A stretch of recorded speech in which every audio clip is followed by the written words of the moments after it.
नमस्कार बंधुरा आज आमी आपनादेर निरामिष सोयाबिनेर कोफ्ताकारी रान्ना करे देखाबो। तार जोन्नो एखाने आमी कयेकटा सोयाबिन जले दिए धुए एकटू जलेर मध्य निये नियेछि। एखन आमी सोयाबिनटा एकटू भाप दिए नेब। ताहले आसुन बंधुरा रेसिपिटी देखते होले प्लिज एकटा लाइक दिए भिडियोटी फुल वाच करुन। सोयाबिनगुलो भाप देওয়ার জন্য আমি পাত্রটি ধরে ইন্ডাকশন ওভেনে বসিয়ে দিয়েছি। আমি ৩-৪ মিনিট মতো ভাপ দিয়ে নিয়ে ফিরে আসছি। আপনারা কিন্তু দেখতে থাকুন। সোয়াবিনগুলো আমি ভাপ দিয়ে নিয়েছি। এখন একটু ঠান্ডা হওয়ার পর জল থেকে চিপে আমি একটা পাত্রে তুলে নেব। একটু ঠান্ডা হওয়ার পর জল থেকে চিপে সোয়াবিনগুলো আমি মিক্সিং জারে তুলে নিয়েছি। আর এখানে কিছুটা পরিমাণ ছোলার ডাল আমি 2 ঘন্টা আগে ভিজিয়ে রেখেছিলাম। এই ডালটাও কিন্তু জল থেকে সেকে ওই মিক্সিং জারের ভিতরে আমি তুলে নেব। ডালটাও আমি তুলে নিয়েছি। এর সাথেই আমি দিয়ে দেব কয়েক টুকরো আলু। এই আলুটা কিন্তু আমি আগে থাকতে সিদ্ধ করে রেখে দিয়েছিলাম। দিয়ে দেব 1 টুকরো আদা, কয়েকটা কাঁচা লঙ্কা। এখন আমি সমস্ত কিছু সুন্দর করে পেস্ট করে নেব। তাহলে বন্ধুরা আমি পেস্ট করে নিয়ে ফিরে আসছি।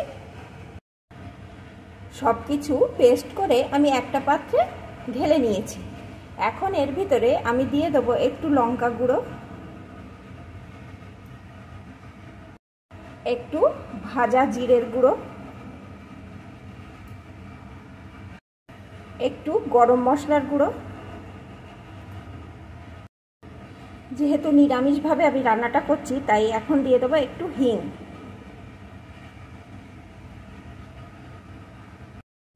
একটু চিনি, একটু কর্নফ্লাওয়ার। আপনাদের কাছে যদি কর্নফ্লাওয়ার না থাকে তাহলে এখানে একটু বেসন দিয়ে নিতে পারেন। সব শেষে দিয়ে দেবো স্বাদ মতো লবণ। এখন আমি সুন্দর করে এটা মাখিয়ে নেব। সমস্ত কিছু এখানে আমি সুন্দরভাবে মাখিয়ে নিয়েছি। এখন আমি কোপ্তার আকারে বা বড়ার আকারে এগুলো ভেজে নেব। আপনারা চাইলে আরেকটু কর্নফ্লাওয়ার বা বেসন দিয়ে এটাকে আরেকটু শক্ত করে নিতে পারেন। তবে আমি শক্ত করব না, তাহলে সোয়াবিন আর ছোলার ডালের যে আসল স্বাদ সেটা আর পাওয়া যাবে না। এইভাবে করে রান্নাটা করলে খেতে কিন্তু বেশি ভালো লাগবে। আবার শিলনোড়াতে আরেকটু শক্ত করে বেটে নেওয়া যায়, তাহলেই হয়। তবে মিক্সিতে বাটলে কিন্তু অতটা শক্ত থাকে না। আর যেহেতু সোয়াবিনটা সিদ্ধ করা, তার ভিতরে যতই চাপি একটু জল থেকেই যায়। ছোলার ডালটা ভিজিয়ে রেখেছিলাম, তার ভিতরেও জলটা ছিল। আমি কিন্তু কোনো রকম জল দেইনি, তবুও একটু হালকা হয়েছে। কোনো রকম অসুবিধা নেই, এইভাবেই কিন্তু করলে বেশি টেস্ট পাবেন। কোপ্তাগুলো বা বড়াগুলো ভাজার জন্য এখানে আমি পরিমাণ মতো সর্ষের তেল বসিয়ে দিয়েছি। আপনারা চাইলে সাদা তেলেও বড়াগুলো ভেজে নিতে পারেন। এখন তেলটা গরম হয়ে গেছে, তেলটাকে এইভাবে চারিদিকে ঘুরিয়ে দিচ্ছি। তারপরে গ্যাসের জোরটাকে একদম কমিয়ে দিয়ে একে একে বড়ার আকারে বা কোপ্তার আকারে আমি এর ভিতরে দিয়ে দেবো।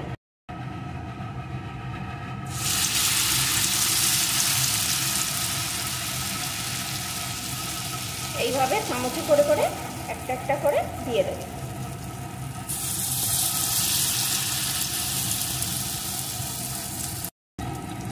যতগুলো এখানে দেওয়া যায় ততগুলো দিয়ে দিয়েছি। এখন অল্প আছে, এপিট ওপিট করে আমি এগুলোকে সুন্দর করে ভেজে নেব।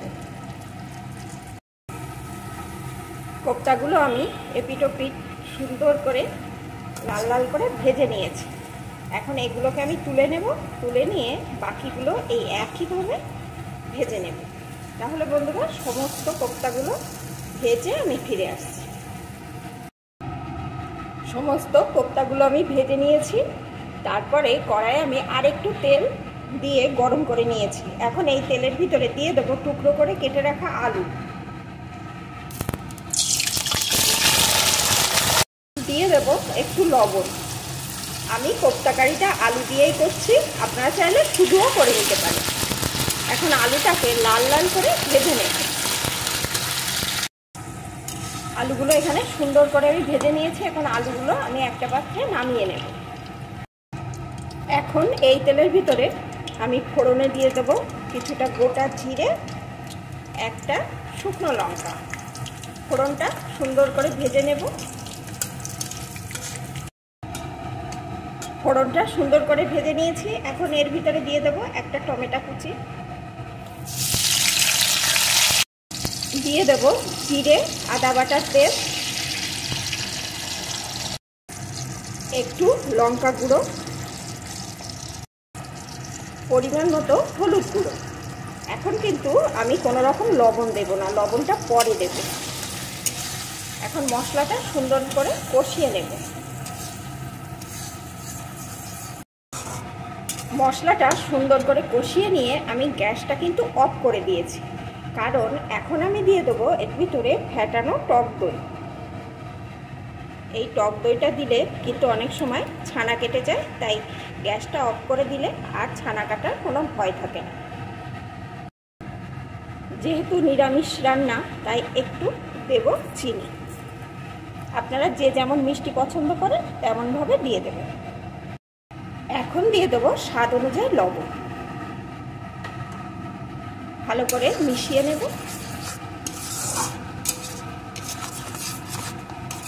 এখন কিন্তু গ্যাসটাকে আমি জ্বেলে দেব। এখন গ্যাসটাকে জ্বেলে দিয়েছি। এইবার আমি এই মশলাটা এইভাবে নাড়িয়ে নাড়িয়ে সুন্দর করে কষিয়ে নেব। মশলাটা এখানে সুন্দরভাবে আমি কষিয়ে নিয়েছি। দেখুন বন্ধুরা, আপনারা দেখলে বুঝতে পারছেন মশলাটা কত সুন্দর কষিয়ে নেওয়া হয়েছে। এই মশলা যত ভালো কষিয়ে নেওয়া হবে রান্নার স্বাদ কিন্তু ততটাই ভালো আসবে। এখন এর ভিতরে আমি ভেজে রাখা আলুগুলো দিয়ে দেব। আলুগুলো মশলার সাথে আমি একটু কষিয়ে নেব।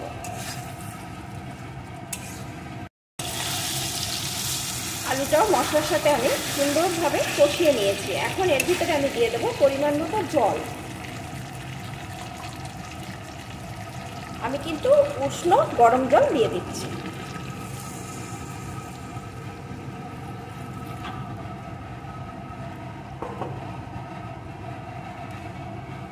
একটু নাড়িয়ে নেব। আর এর উপর দিয়ে আমি দিয়ে দেবো কয়েকটা চেরা কাঁচা লঙ্কা। এখন কিছুক্ষণ ফুটিয়ে নেব। কিছুক্ষণ আমি ফুটিয়ে নিয়েছি। এখন কিন্তু আলুগুলো একদম আমার ভালো রকম সিদ্ধ হয়ে গেছে।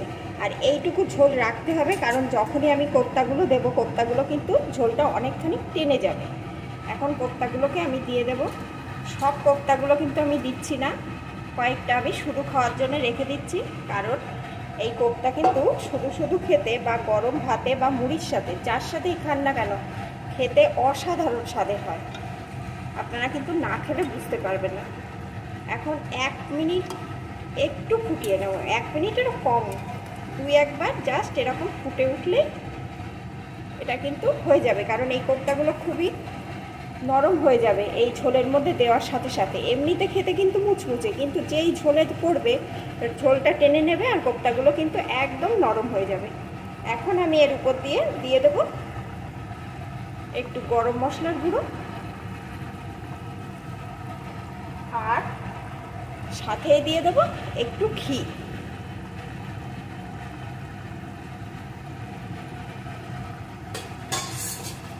মিশিয়ে নেব।